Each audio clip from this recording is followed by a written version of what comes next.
Are anticipatory or pay whatever ఎవర్ మీరు ఈ పాటికి ఎఫ్ఐఆర్ చూసుంటారు కదా కూడా ఆకుంటుంది. రాజేష్ గారు, మీరు ఈ పాటికి ఎఫ్ఐఆర్ కాపీ చూసుంటారు కదా. I think your aware of so మీరేం సజెస్ట్ చేస్తారు? జస్ట్ ఇప్పుడు నేనేమంటున్నా అంటే దాంట్లో యాంటిసిపేటర్ ఎవరైనా తెలియక మిస్టేక్ చేస్తే, ఇప్పుడు సపోజ్ విష్ణుప్రియ గారు అంటున్నారు నాకు తెలియక అంటున్నారు, అట్లాంటి వాళ్ళు ఏ విధంగా తెలియదు, నాకు ఏ విధంగా తెలియదు అనేది కోర్టుకు చెప్పుకుంటే, అనే గ్రౌండ్స్ తో కోర్టు చెప్పుకుంటే, court may grant and direct Panjagutta police station to give 35 BNS or 41 CRPC last the act ప్రకారము ఇచ్చేసి మీరు ఇన్వెస్టిగేషన్ చేయండి, ఇన్వెస్టిగేషన్ కోఆపరేట్ చేయండి అని కోర్టు ఇచ్చే అధికారం కోర్టుకుంది.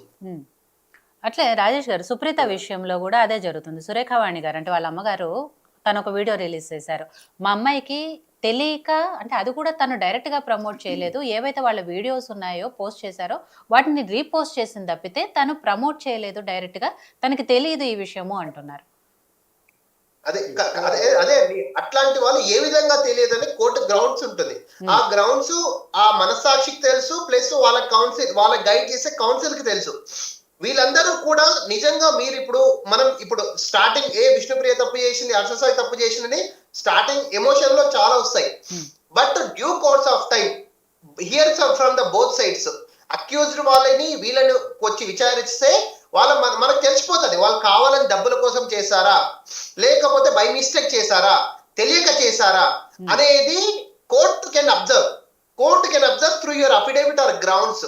దాని ద్వారా ఇప్పుడు సపోజ్ ఆల్రెడీ ఇంతకు ముందు సపోజ్ ఏదో ఎనీ పర్సన్ ఇక్కడ ప్రజెంట్ ఉన్న ఎఫ్ఐఆర్ల మీద ఇప్పుడు 11 మంది అన్నారు కదా, 77 మంది అని ఒక టాక్ వస్తుంది. దాంట్లో ఆంధ్రప్రదేశ్ చెందిన వాళ్ళు కూడా ఉన్నారు. ఆల్రెడీ పోలీసు వాళ్ళు ఎక్కడైనా అరే నువ్వు ఇట్లాంటి మిస్టేక్ చేయకు అని బైండ్ ఓవర్ చేసి వార్నింగ్ ఇచ్చి ఒక నోటీస్ ఇస్తారు చూడు, వాడు మళ్ళీ డబ్బుల కోసం కకృతి పడి చేస్తే వానికి మాత్రం అట్లాంటి పర్సన్స్ మాత్రం 100% బెయిల్ వచ్చే అవకాశం ఉండదు. ఎందుకంటే ఒకసారి మిస్టేక్ చేసి క్షమాపణ చెప్పినాం, మళ్ళీ నువ్వు కావాలని డబ్బు కాశపడి చేసిన వారికి బెయిల్ వచ్చే అవకాశం తక్కువ ఉంటుందండి. ఇప్పుడు వీళ్ళ విషయంలో కూడా సుప్రీత కానివ్వండి, లేకపోతే రీతు చౌదరి కూడా తెలియక చేశాము క్షమించండి అని చెప్పి వీడియోలు కూడా రిలీజ్ చేశారు. సో దాన్ని ఏమైనా కోర్టు కానీ ఐ మీన్ కన్సిడర్ చేస్తారా? నేను ఒక నిమిషం రాజేష్ గారు ఒక నిమిషం చెప్పండి. సో మీరు ఇప్పుడు ఈ 11 మంది ఎవరైతే ఉన్నారో వాళ్ళని కనుక మీరు చూస్తే దీంట్లో ఆల్రెడీ కొంతమంది ఈ బిజినెస్ లో ఉన్న వాళ్ళు, ఇంతకు ముందు దీంట్లో కేసులు పడిన వాళ్ళు ఆల్రెడీ ఉన్నారు.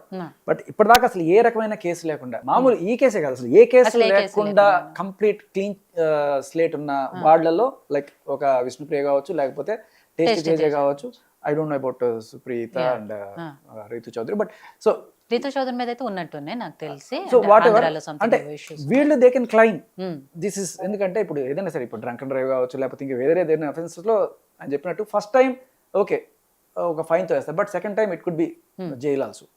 అండ్ అలాగే దీంట్లో కూడా ఎందుకంటే ఇంతకుముందు ఎప్పుడు కూడా వాళ్ళు ఇటువంటివి ఎరగరు, చాలా టెన్షన్ పడిపోయింది నిన్న వాళ్ళు చూసినప్పుడు కూడా.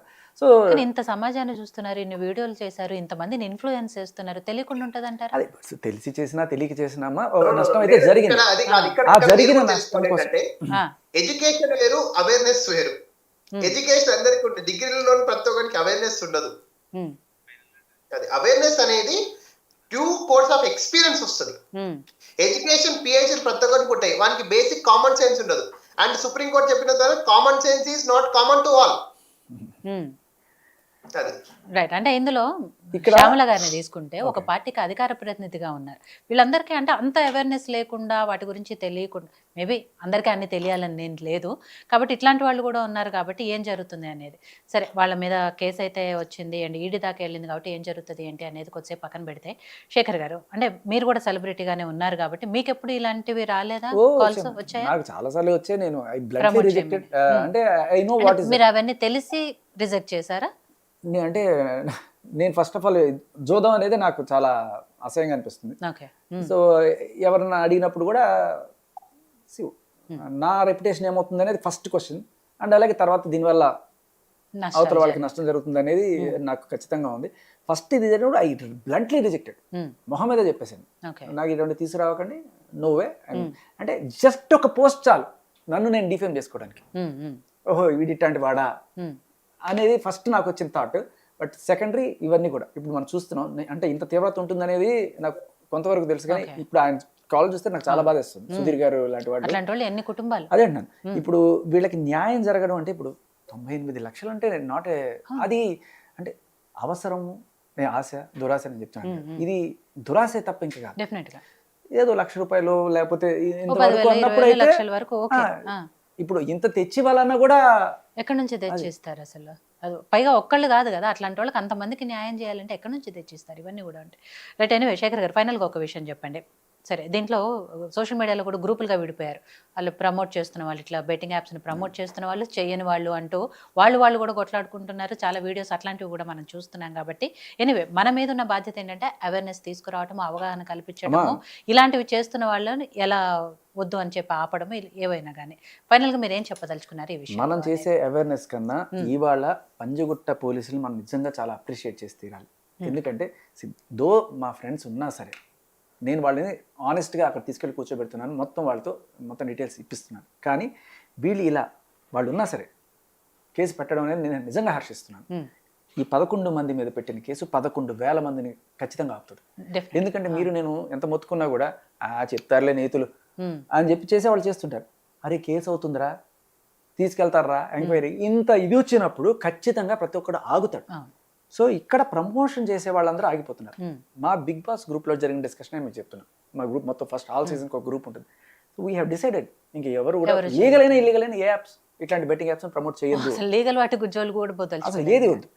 ఎందుకంటే లీగల్గా చచ్చిపోతే ఓకేనా, అదే కదా. సో మాకు ఏ వద్దు, ఎవడి ఉసురు మనకు వద్దు అని గట్టిగా డిసైడ్ చేసేసుకున్న తర్వాత నేను ముందుకు రావడం జరిగింది. అండ్ ఇది గవర్నమెంట్ ఒక స్టెప్, ఒక పాలసీ తీసుకొచ్చి యాజ్ మొత్తం బ్యాన్ చేసేయడం అనేది ఒక ఉపయోగం. ఎందుకంటే ఒక పక్క నేను మాట్లాడుతుంటే పైనుంచి ట్రైన్ పోతుంటే ఆ ట్రైన్ మీద బెట్టింగ్ యాప్లు కనబడుతుంది.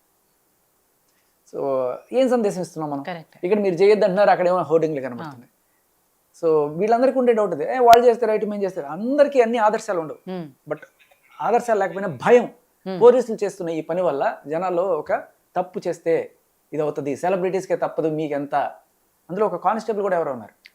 సో ఎవరైనా సరే తప్పు చేస్తే భయం అనేది దీనివల్ల జనరేట్ అయింది. సజ్జనార్ గారు చేస్తున్న ఈ పోరాటం నిజంగా అద్భుతం, హర్షణీయం.